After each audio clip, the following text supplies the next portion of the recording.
Alrighty friends, welcome back to my channel, or welcome to my channel if you're new. My name is Kristen, this is my booktube, and in today's video we're going to be talking about the books that I currently have on my April TBR. I have compiled a list on my iPad complete with some synopsis. Is that the plural of synopsis? Synopses? In any case, I have a list of books that I would like to read in April and the summaries that go along with them so that I can actually tell you what they're about. And yeah, I guess we can just go ahead and hop on in to talking about the books that I would like to read in the month of April. And that was not an intentional Easter Bunny joke when I said hop on in. It was just a happy coincidence, if you will. But nonetheless, it does work as an Easter joke, so we're gonna keep it in. So these books aren't in any particular order, and the only thing that all of these books have in common is that they are all available through my library. I am still trying as much as I can to chip away at my TBR with books that are from my local library for a multitude of reasons. It helps me save money on buying books. It helps me not overwhelm my apartment with books that don't have a shelf to be on.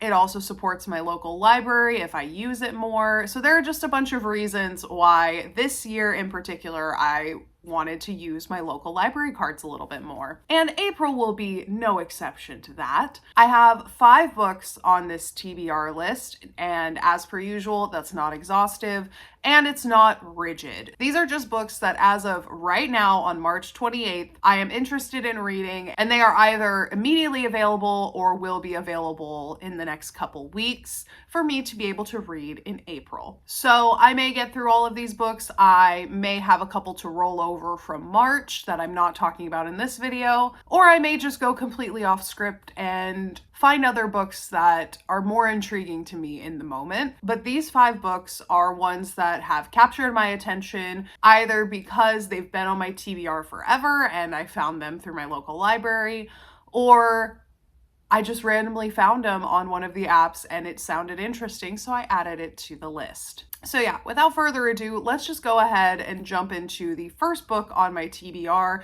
These are not in any particular order, but the first one that I did add to this list was, shocker, an Agatha Christie book. And the next book that I have to read in the Poirot series is An Appointment with Death. So the blurb that I saw about this book was not super detailed. It basically said that on the cliffs of Petra, which is one of the UNESCO World Heritage Sites in Jordan, I believe it was also featured in the film Death on the Nile, but this is what it looks like. And on top of these cliffs, a dead body is found. It is the body of Mrs. Boynton, I think that's how you say it. And she has tiny puncture marks on her wrist. That was the only sign that a fatal injection is what killed her. And with only 24 hours available to solve the crime, Poirot recalls a chance remark that he heard when he was in Jerusalem. It was someone saying, "You see, don't you, that she's gotta be killed." And Mrs. Boynton was indeed the most detestable woman he had ever met. So yeah, that is what the synopsis is that I've read so far. So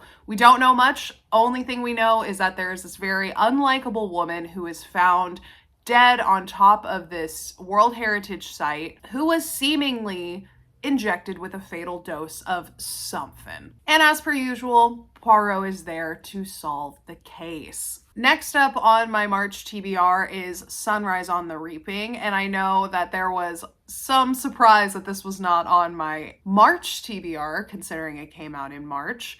And the reason why it was not on my March TBR is because, as I've stated, I'm trying to use my local library for pretty much all of my reads, and as you can probably imagine, this book is in high demand. So I think I looked on like one of the apps that my libraries use, and I saw that it was like something ridiculous, like a 24-week wait or something like that. So I just did not add it to my March TBR.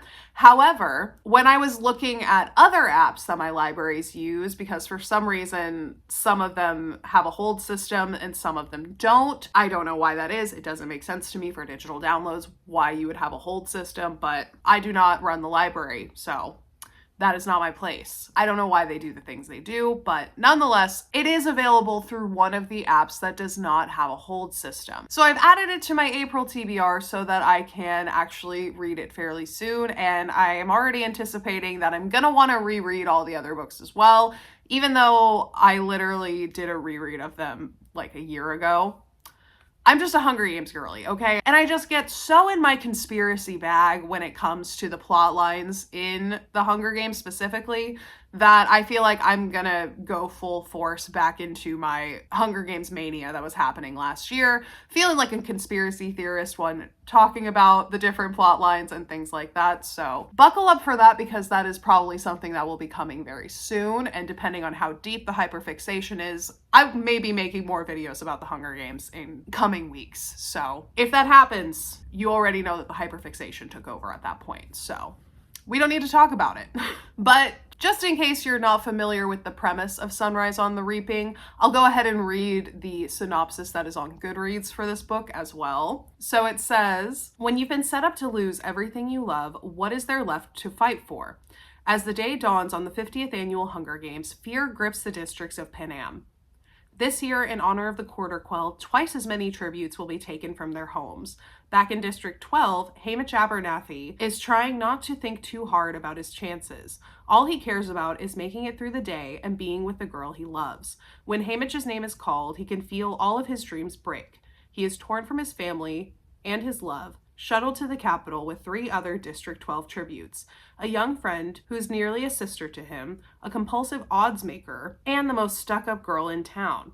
As the games begin, Hamish understands he's been set up to fail, but there's something in him that wants to fight, and have that fight reverberate far beyond the deadly arena. So, as you can tell from that description, this book is all about Hamish's Hunger Games. And Hamish has always been such a fascinating character to me.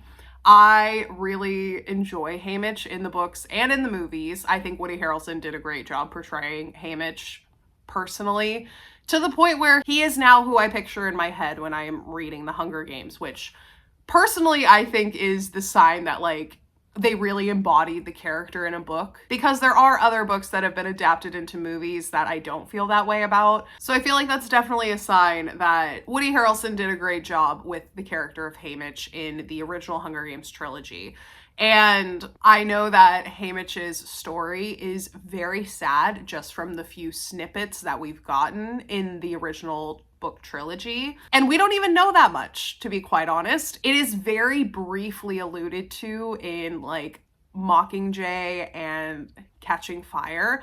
But throughout the book, Hamish doesn't really talk all that much about his experiences. We hear a lot more from other characters like Finnick in those last 2 books, but we don't really get a ton of details about Hamish specifically, other than what is publicly known about the Quarter Quell and his games in particular. And I think that happens mostly in Catching Fire when Katniss and Peeta are doing their film review kind of thing ahead of the 75th Hunger Games.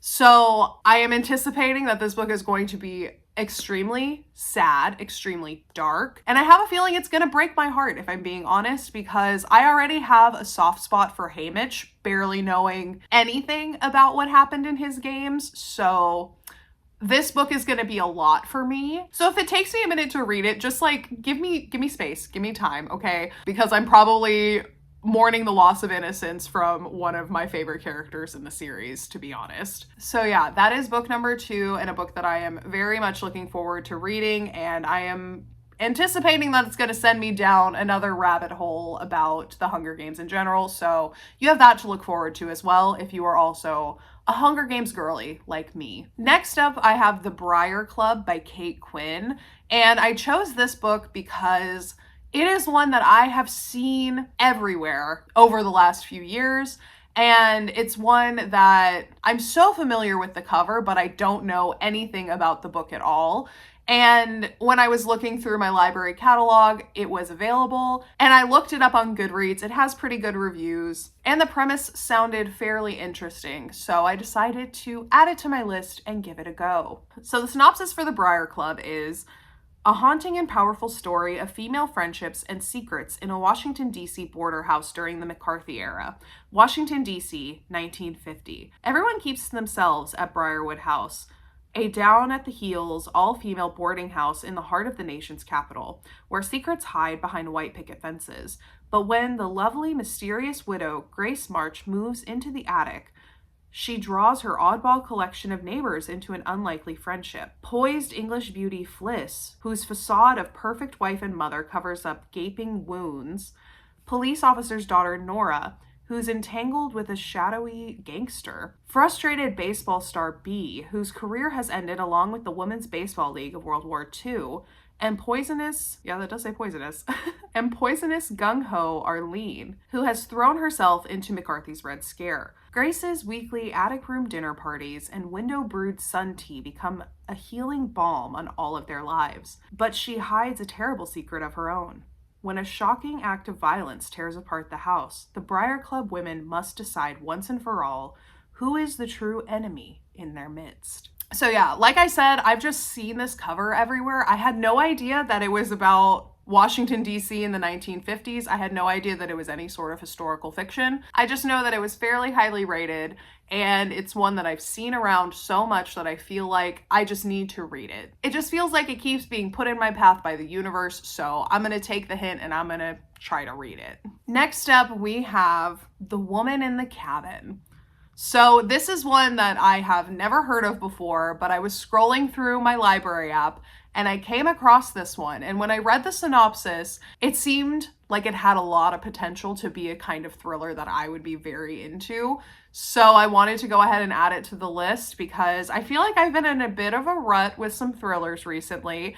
And that honestly might be partly my fault because I read The Only One Left by Riley Sager like first thing in January, and that book was so good that I feel like I have not found any other thrillers that even come close to how much I loved that one. So this is my attempt to kind of open up my thriller horizons a little bit and try to give some other authors a go and just to have a little fun with the thrillers that I'm reading. So the synopsis for this one is, deep in the woods, you can hide more than secrets. Every day, in a remote cabin hidden deep in the woods in the Scottish Highlands, Mary wakes up before dawn to make breakfast from scratch. She tends to the garden and feeds the animals. Every night, Mary makes sure that she has dinner on the table for when her husband Cal gets home from work. She puts on his favorite lipstick and greets him with a smile. "I've missed you." It's not true, and he knows it, but he likes to hear it all the same. Mary is the perfect wife, and like any good wife, she knows her job is to keep her husband happy. But lately, as she notices her first wrinkles appear, she can sense Cal change. A scowl at dinner not being ready on time, a too tight grip as he leads her to the bedroom and tells her he's noticed too. And old memories are coming back too, of her life before the cabin. Then she finds a stack of letters hidden under the floorboards detailing a life eerily similar to her own. They're addressed to her, to the next woman. If she's not the first to play the role of Cal's perfect wife, what happened to the woman in the cabin before her? And how long does she have until she is next? So we have a cabin in a fairly rural area, the Scottish Highlands. And not only that, but we have a wife that is slowly, potentially discovering that her husband is not who she thinks he is, and that her life might be in danger. So yeah, this premise just really caught my eye, and it sounded like it could be fairly interesting. If I remember right, I think it had fairly decent reviews on Goodreads as well. So I'm not going to put too much stock into this book specifically, but I do have high hopes that it's going to be a pretty decent thriller. At least from the synopsis, it sounds like it should be. And that brings us to the last book on my April TBR. And this book is a classic that I know a lot of my friends have read and really enjoyed, but I have never read it. So I added it to my April TBR, and that book is Emma by Jane Austen. And I specifically added this one to my TBR because there was another murder mystery book that I wanted to read that is set in Regency England as well. And the main character is based on Emma. So I figured it would probably be best to read Emma before I jumped into that book because, as we all know, I like to know references. I like to be familiar with the source material. So we're going to start with Emma, and then maybe we'll jump into some of those Regency murder mysteries that I was looking at. But Emma by Jane Austen is where we're going to start with that little journey. And for those unfamiliar with Emma, I do have a little synopsis as well for this one that I'm going to read to you.